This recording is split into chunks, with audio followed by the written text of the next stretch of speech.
Hi, everybody. I'm Dan Loney, host of Knowledge of Wharton on Sirius XM 111. We're here today talking about the new book coming out, Sport Matters, with its author and Wharton professor, Ken Shropshire. Ken, great to have you.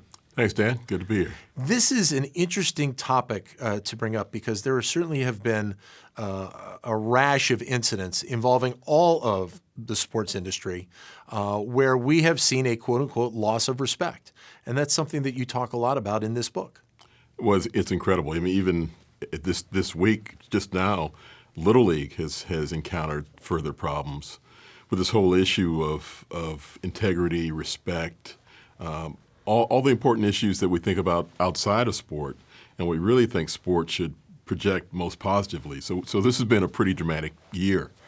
What has it been that has really changed within the fabric of sports, both at the professional level, at the college level, and even, as you mentioned, at the Little League level, that has really seen this grand change in how people respect the games or do not respect the games? Well, you know what's curious. I mean, the short answer might be money and kind of the more that's available if you are successful. So they're kind of striving for success.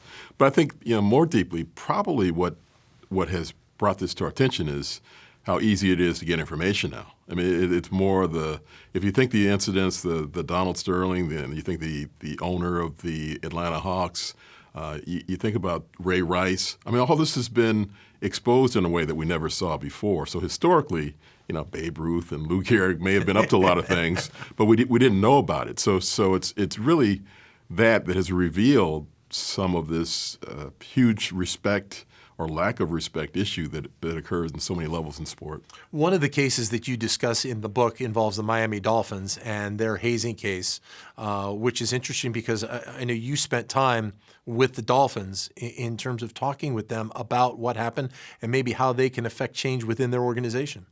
Well, I'm still working with Steve Ross and not so much about the organization, but I think what he's done is really tried to capture that moment and in a lot of ways in the same way that I think about the book. How can you positively take the things that happen in sport and improve society? How can you deliver the messages? And his focus really at the youngest age to kids and say, hey, if you're going to participate in sport, here's some other lessons you need to learn as well and you need to carry forward into life. So, the drama, the thing to think about, one of the things as I've worked with him, we've struggled with is it's not too difficult to think about how to work with kids and get them to understand all these important lessons about diversity, inclusion, respect, equality, kind of those big themes. But how do you do it with adults? How do you do it in the locker room with professional athletes, with people who in many ways have been pampered throughout their life and haven't had to deal with these real life issues, who in many ways have been in this sanctuary, might not be the right word, in these locker rooms that are private spaces for so long. But again, just like in the other incidents we mentioned, have been exposed in a way that people have never seen before. So we know what goes on there in a way that we didn't know. The interesting part is that you have the contrast between what Mr. Ross is trying to do down in Miami and, of course, what we saw with the Los Angeles Clippers with Donald Sterling, which I think it shook a lot of people to their core. The fact that I don't know if anybody believes that we are a true society where racism is not part of everything we think, but it is still a scary prospect that a man that owned a professional sports franchise that had obviously a great deal of power, a great deal of wealth, had these views about people that, in some respects, people that were working for him. Well, and look, we don't know, again, if he's alone in his thoughts or how many other people have said such negative things in the privacy, in the space that he was in with his alleged girlfriend then. And again, she records in a way that historically we weren't able to do. So what it really did was shed light on this issue for those who may have thought we are in some kind of post-racial era and Obama's in the White House and things are rosy all around, that here's somebody in a business that's peopled predominantly by African Americans, and he expresses such negative views of them and really displays this whole, in the book I talk about this kind of continuum of this idea of tolerance versus respect, And then the full place we'd like to all get to is acceptance. Yep. And he merely apparently tolerated these African Americans and didn't want maybe one of the most prominent sports figures in the world, Magic Johnson, to attend his games because of his race.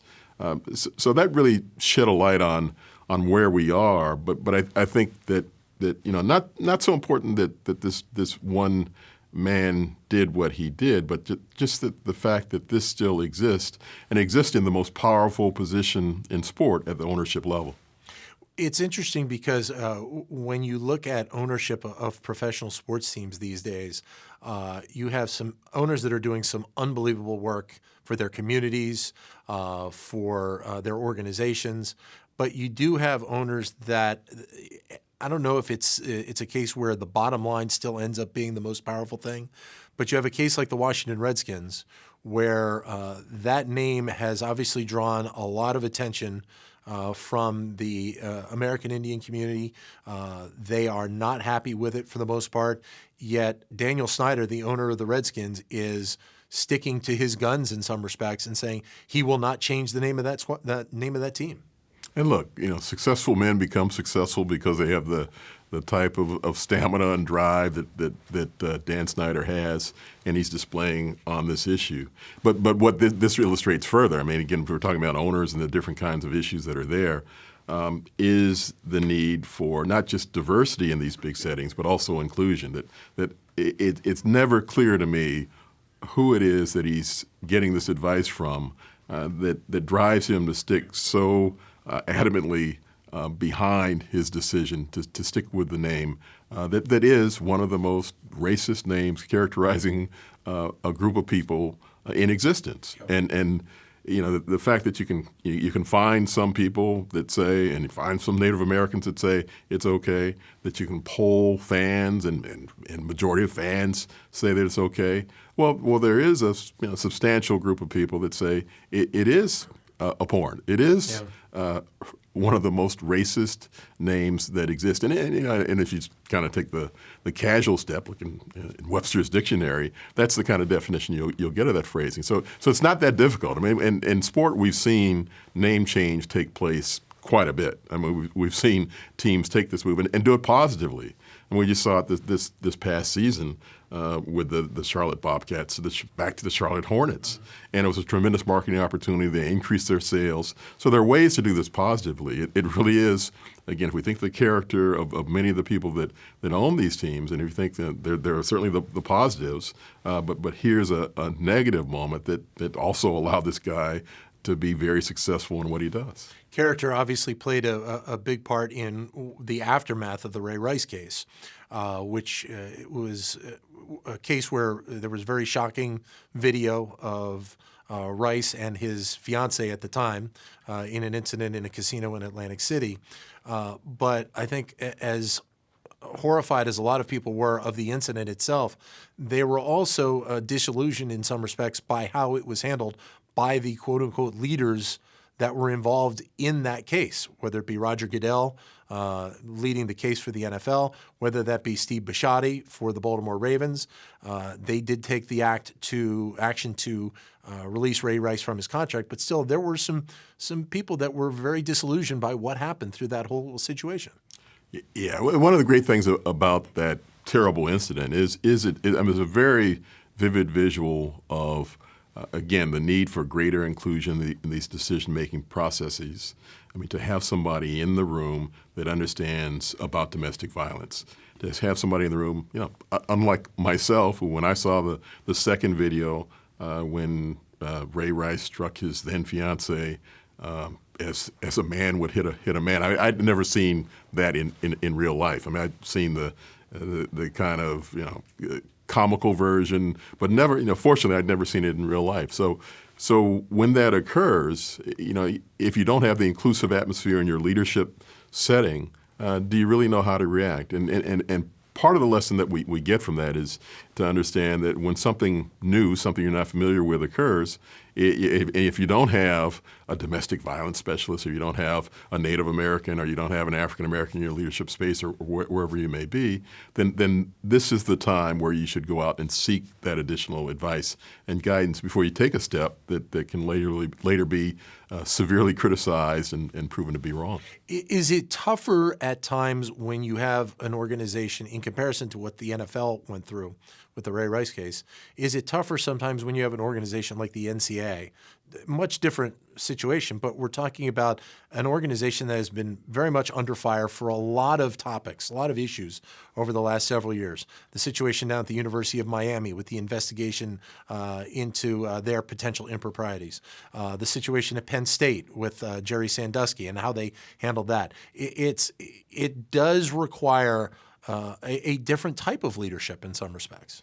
No, it really does. And you think about the NFL or Major League Baseball or NBA, you've got 30 or so owners that work closely with a commissioner, and their motivation is profit. I mean, it's a lot different. There's a lot of issues about protecting the business.